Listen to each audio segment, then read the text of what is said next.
Heavy rains in Rio de Janeiro state have killed at least 23 people, according to Brazilian authorities, while a 4-year-old girl was rescued after more than 16 hours under mud. 브라질 리우데자네이로에서 내린 폭우로 최소 23명의 사망자가 나왔다고 브라질 당국이 발표했습니다. 한 4살 소녀는 진흙더미에 16시간 넘게 갇혀 있다가 구조되기도 했습니다. Oh dear. Yeah. So much rain. So the death toll when we went to bed last night was 7, but that's ballooned up to 23 It now. has indeed. And so where this happened was in a state of Rio de Janeiro. So I had to look this up. Brazil has 26 states and a federal sort of district, kind of like the U.S. But this happened near the metropolis of where Rio de Janeiro is. Obviously, a lot of people live there. But whenever there are these natural disasters, just devastation, there's always a silver lining. And we hear this story about this 4-year-old girl who was pulled alive after, can you imagine, 16 hours. Can you imagine how scary that is? But sometimes children are more resilient. You know, they have there's just something about them that they survive these sort of calamities. And the girl's father, unfortunately, died when he was knocked to the ground. But she survived because he was protecting her with his body. And 3 more people had died in that same place. But, our prayers go out to the people who are suffering in this natural disaster. Absolutely. Just last week, we had another story about Brazil and how I think it was called the heat index. Heat index. Which is how hot it feels like. Right. And it was over 60 degrees. 60? 60. Celsius? Yes, Wow. Celsius. So it's not only very, very hot, but humid as well. And it's deadly, as we can see here. Yeah, firefighters are struggling to reach these areas hit by heavy rain. Sniffing dogs are part of the rescue efforts as well. Almost 100 people have been saved so far. Okay, the first expression is state. State, right. So a state is an administrative district that's part of a country. Here we call them provinces in Korea. Other places like Canada, China have provinces. Let's see. England has counties? Yes, I did not know that's that. right. Do you know how many there are? I had to look this up. I don't know how many, actually. 39, apparently. Okay, there you go. But Canada has 10 provinces, 3 territories, so on and so forth. Yep, Japan has prefectures. Prefectures, exactly. Yes. And you just mentioned Canada has provinces. Provinces. 네. 주라는 뜻의 state가 여기서 쓰였어요. 브라질에 있는 리오 데자네이로 주 state. Right. 근데 나라마다 이 행정구역을 나누는 게 다르기 때문에 단어도 다르고 좀 나누는 기준도 다 다르겠죠. 자, 그다음에 be under mud. Yeah, if you're under mud, you're submerged in this sticky, wet, kind of solid mixture of dirt and debris. So pretty straightforward, under mud. 진흙더미에 갇힌 상태, 묻힌 상태를 말합니다. 다시 한번 읽어보겠습니다. Heavy rains in Rio de Janeiro state have killed at least 23 people, according to Brazilian authorities, while a 4-year-old girl was rescued after more than 16 hours under mud. Moving on, this is our next headline. A study has suggested that bamboo can offer a new protein source akin to cow's milk, boasting a variety of health benefits, including high levels of protein, amino acids, iron, dietary fiber, and vitamins. 단백질, 아미노산, 철분, 식이섬유, 비타민 함량이 높은 것을 비롯해 건강상의 이점이 다양한 대나무가 앞으로 우유와 유사한 수준의 새로운 단백질 공급원이 될 수 있다는 연구 결과가 나왔습니다. 그러면은 이제 앞으로 대나무 죽자를 써서 죽유 나오는 건가요? What is? Oh, I see. With milk. Yeah. Well, it's saying that 아니면 it's. 그냥 대나무? I think on just its own? it's the shoots they're talking about, right? 죽순. I think. 죽순이군요. Right, which is the young. It's a young bamboo plant that's Right. edible, and it's a staple in Asian food Yes, it already. is. So I'm suspecting this is probably a study that was conducted in the West, but they're now figuring out the nutritional benefits Right. of bamboo. 아, 그렇군요. 그 뭐 우유에 견줄 만큼 그렇게 지금 좋은 단백질의 공급원이 될 수 있다라고 했지만 사실 이제 단백질류는 농담이었고요.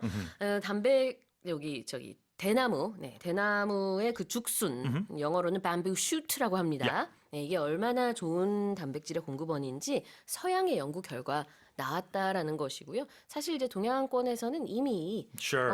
뭐 중국이라든지 이런 데서는 굉장히 흔하게 반찬으로 나오는 것이죠, 이미.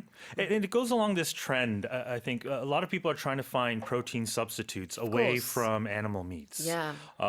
We won't get into that, but you know, our body needs proteins. Yeah. And so other supplement or other substitutes for that, you know, beans, eggs, dairy products are very good. But if we can find new protein sources, because a bamboo shoot, would you classify it as a fruit or a vegetable? Probably a vegetable. Vegetable, I think. But vegetables, you know, as protein, they're not well known. But apparently bamboo has it. So our body needs all of these nutrients. Oh, absolutely.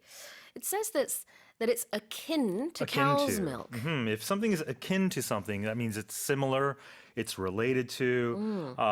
For example, my wife's hobbies are akin to mine. That means we have similar hobbies. 아, akin, A-K-I-N입니다. 아, 이제 서양 연구가 아니라 중국 연구라는 Oh, 점 okay. 네, 확인드리도록 하겠습니다. Thank you for that. 네. 감사합니다. 아, 그리고 여기서 이제 akin to something이라는 게 이제 무엇과 유사하다라는 뜻이 있어요. It's related to something. 자, 그래서 이제 소의 milk, 우유죠. 우유와 비슷한 수준의 그런 단백질의 공급원이 되겠다 이런 거고요. It boasts something. When you boast something, here it was used to mean to have or just to contain. For example, the hotel room boasts one bedroom and a bathroom, you could say. 그렇죠. But normally boast means to brag Yeah. or to, to be prideful of something, right? 그렇죠. 사람이 쓸 때는 자랑한다라는 뜻이지만 여기서는 사람이 아니죠. 이 대나무가 뭔가를 boast한다라고 했는데요. 대나무에는 이러이러한 게 있다라는 뜻입니다. I suspect China is the largest producer of bamboo.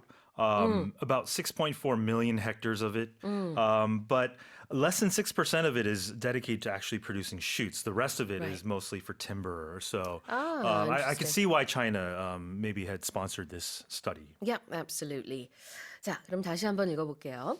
A study has suggested that bamboo can offer a new protein source akin to cow's milk, boasting a variety of health benefits, including high levels of protein, amino acids, iron, dietary fiber, and vitamins.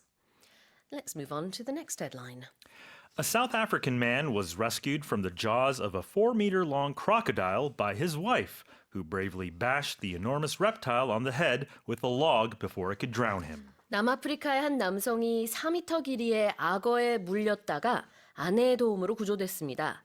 당시 아내는 그를 문채 잠수하려던 악어의 머리를 통나무로 용감하게 내리친 것으로 알려졌습니다. Okay, we're laughing about it now, but it would have been pretty scary at the time. I would imagine, and this gentleman is indebted to his wife. Yeah.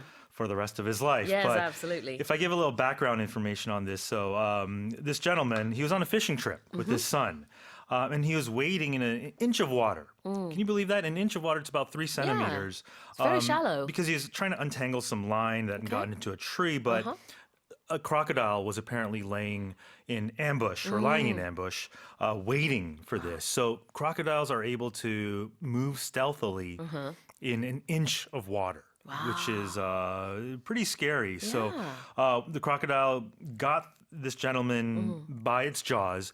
And what they call it is alligators and crocodiles, they do the death roll. So they grasp onto you and they don't let go and they start twirling to kind of, make its victim. That's called the death roll. They call it the death roll. Oh, But then the wife heard this, came from nearby with a giant log and began smashing the crocodile over the head, and its jaws open. But luckily, the gentleman suffered just 4 deep wounds on his legs and stomach, as well as some single tooth wounds. But he was able to survive this ordeal. 그러니까요. 아내가 생명의 은인이네요. 진짜 he's indebted to his wife. 자, 그래서 정말 큰 상처 없이 살아남은 게 아주 기적적이고 참 다행입니다. 근데 이제 머리를 통나무로 내려쳤다 그랬잖아요. Yeah. 내려치다 한번 볼까요? She bashed the crocodile in the head. So if you bash something, you strike down Yeah. violently or you hit forcefully with 그렇죠. something, right? bashing the table Yeah. in anger. Yeah. 진짜 bash, bash라는 단어는 굉장히 과격하게 뭔가 이렇게 내리친다는 느낌이 있어요. As a noun, it also means Yeah. a party, right? Oh, yeah. You throw a birthday bash. Birthday bash. Yeah, and you can also use it informally as when you criticize someone, to bash someone. Oh, yeah. So, luckily our morning special listeners don't bash us No, thank you. on the online 판디 게시판, right? Right. 네, bash가 이제 캐주얼하게 썼을 때는 슬랭의 의미로는 누군가 비판하다, 비난하다가 될 수도 있고 아니면 파티라는 뜻이 될 수 있어요. Yeah. 어떻게 이렇게 부정적인 것과 긍정적인 뜻이 다 있을까? That's why English is 그죠? so difficult. 네, 그래서 birthday bash 그러면 birthday party라는 의미도 있습니다. 자, 여기서는 그러나 bash가 내리치다, 세게 치다 이런 뜻이고요. reptile인데 파충류요. 근데 enormous reptile죠. A very big reptile, right? Enormous. A reptile, I guess, I don't know how I would explain this Right. without getting into biological terms, but they're things like lizards, snakes, Yeah. crocodiles, dinosaurs were apparently Oh, okay. reptiles, but they're cold-blooded mammals. Not mammals, excuse me. They're not mammals. They're reptiles. They're cold-blooded, air-breathing, they're Yeah. egg-laying vertebrate. And the reason animals. this expression is used is because you don't want to say crocodile twice in So one it's sentence, right? another way to describe it. 그래요. 이제 영어로는 가급적이면 한 문장 안에 같은 단어를 이렇게 반복적으로 쓰지 않으려고 하기 때문에 이 4m나 되는 악어, 한번 crocodile이 나왔잖아요. 그래서 또 다시 crocodile을 안 쓰기 위해서 the wife bashed the enormous reptile 이렇게 다른 단어를 쓴 겁니다. And we don't want to get into the difference between crocodiles and No, alligators, let's not do that we? today. Right, okay. Or if you want to. Well, do you have I it? always thought that crocodiles, when I was young, they have pointier snouts. Oh, do they? Alligators have more rounded ones, but I think there's a more scientific definition of it. I think alligators are all part of the Crocodilia family. So they're all related. Okay. They're cousins. All right, there you go. Nearby I'll take cousins. your word for it. Okay. Enormous reptile, 거대한 파충류. 여기서는 악어를 말합니다. 다시 한번 읽어볼게요. A South African man was rescued from the jaws of a 4-meter-long crocodile by his wife, who bravely bashed the enormous reptile on the head with a log before it could drown him. Well, that's it for the headlines today.